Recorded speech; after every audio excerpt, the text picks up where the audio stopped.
আমার শহরে প্রেমে পড়া বারণ। প্রশ্ন আসতেই পারে, প্রেমে না পড়ার কারণ? যখন শহরের অলিতে গলিতে প্রেমের আবাস, তখন আমার শহরেই শুধু দুঃখ বিলাস।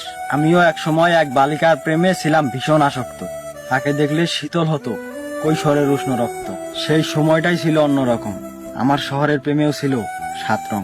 তারারা ঝিকিমিকি করতো আকাশে, আর আমি স্বপ্ন বুনতাম অন্ধকার পাশে। কিন্তু কালের স্রোতে সবকিছুই বদলেছে। প্রেমে এখন কেবল বিষণ্ণতার ছায়া। আজ এই শহরে প্রেম মানেই বেদনার পথ, আর আধারে হারানো স্মৃতির খোয়াটে মায়া। আমি চাইনি এমন ভাঙা শহর, প্রেমে বাঁধার পরে বিচ্ছেদ হলে অভিশপ্ত প্রহর।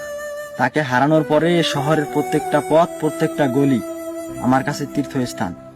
প্রেম আজ উপন্যাস নয়, শুধুমাত্র মন ভাঙা গান।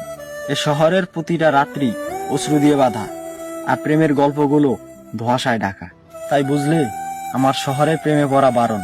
কারণ এই শহরের ভালোবাসা মানে প্রিয়তমের ঘর ছেড়ে যাওয়া, আর প্রেম মানে তীব্র অভিমান, আর চিরদিনের জন্য বিদায় লেখা।